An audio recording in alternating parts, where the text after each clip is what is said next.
Indonesia mendekati kiamat PNS, 500.000 jabatan diganti robot. Tanda-tanda kiamat pegawai negeri sipil semakin nyata. Salah satu tanda-tanda kiamat PNS adalah pengurangan jumlah PNS setiap tahun.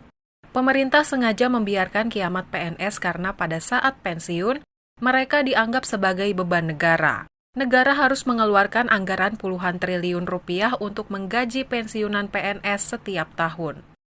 Dalam 5 tahun terakhir, pemerintah harus membayar gaji pensiunan PNS sebesar 400 triliun rupiah lebih. Berikut rincian gaji pensiunan PNS selama 5 tahun terakhir. Tahun 2018, 90,82 triliun rupiah. Tahun 2019, 99,75 triliun rupiah. Tahun 2020, 104,97 triliun rupiah.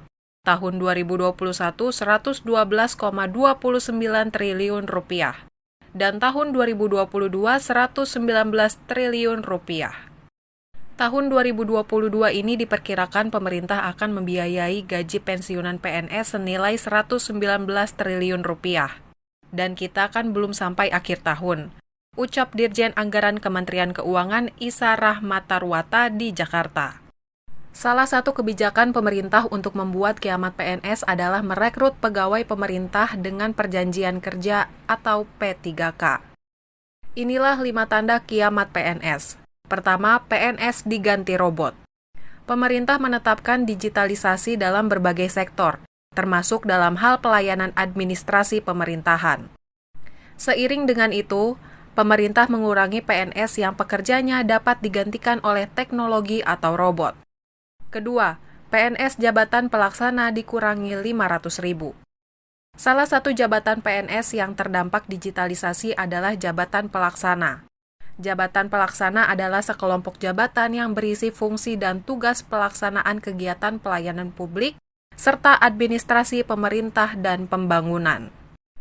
Jumlah jabatan pelaksana per Oktober 2022 sebanyak 1.506.795 orang. Jumlah itu akan dikurangi hingga 30-40% atau sekitar 500-600 ribu jabatan pelaksana. Pemerintah menargetkan jumlah jabatan pelaksana pada 2027 tersisa 1 juta saja, atau berkurang sekitar 500 ribu lebih. Pengurangan jabatan pelaksana PNS merupakan salah satu arahan kebijakan pengadaan ASN 2023.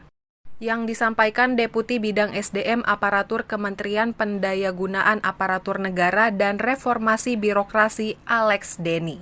Arah kebijakan pengadaan ASN 2023 tersebut dipaparkan Alex Denny dalam rapat koordinasi rencana pengadaan ASN tahun 2023 di lingkungan instansi pemerintahan yang dilaksanakan di Jakarta pada Rabu 30 November 2022. Ketiga, pengurangan PNS dibiarkan alamiah. Pemerintah membiarkan pengurangan PNS secara alamiah dengan cara membatasi perekrutan calon pegawai negeri sipil atau CPNS. PNS yang pensiun tidak diisi dengan PNS baru, sehingga jumlahnya terus berkurang. Keempat, tidak membuka lowongan CPNS 2022. Pemerintah membiarkan kiamat PNS datang lebih cepat dengan cara tidak merekrut CPNS 2022. Seleksi CPNS 2022 ditiadakan. Pemerintah hanya membuka seleksi pegawai pemerintah dengan perjanjian kerja atau P3K. Kemudian kapan merekrut PNS? Insya Allah tahun depan kami juga akan mengalokasikan berencana untuk merekrut jabatan-jabatan ASN tertentu yang memang sangat dibutuhkan. Karena ada gap untuk sistem karir di dalam sistem karir PNS.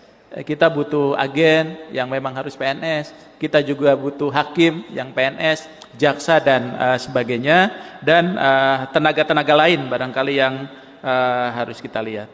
Kelima, jabatan PNS diisi P3K.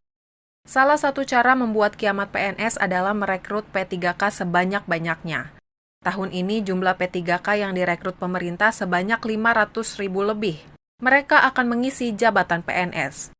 Jabatan aparatur sipil negara di bidang pelayanan dasar, seperti guru dan tenaga kesehatan pun diisi oleh P3K. Seleksi CPNS ini dilakukan dengan sangat selektif. Pemerintah tidak membuka formasi jabatan PNS yang dapat diisi oleh P3K. Seleksi CPNS secara selektif ini merupakan salah satu arah kebijakan pengadaan ASN tahun 2023 yang disampaikan Alex Denny dalam rekor di Jakarta pada 30 November 2022. Keenam, seleksi CPNS hanya untuk jabatan tertentu. Pemerintah hanya akan membuka seleksi CPNS untuk jabatan tertentu yang belum dapat diisi oleh P3K, seperti hakim dan jaksa. Saat ini terdapat 187 jabatan ASN yang dapat diisi oleh P3K. Itu sesuai dengan keputusan Menteri PAN-RB nomor 76 tahun 2022. Hakim dan jaksa tidak termasuk dalam 187 jabatan tersebut. Pemerintah melakukan pengurangan PNS setiap tahun agar negara tidak terbebani dengan gaji pensiunan PNS yang terus tumbuh setiap tahun. Pemerintah lebih memprioritaskan perekrutan P3K, sebab P3K tidak diberikan gaji pensiunan setelah perjanjian kerja berakhir. Mereka tidak mendapatkan gaji pensiunan setiap bulan seperti PNS. Sehingga ini masih dalam proses yang namanya eselon 3, eselon 4, sedang dikaji, sedang dihitung, sedang dikalkulasi untuk dipangkas. Saya sampaikan mau diganti apa? Diganti yang sekarang sedang banyak dilakukan oleh negara-negara lain juga baru akan memulai mereka, diganti artificial intelligence AI.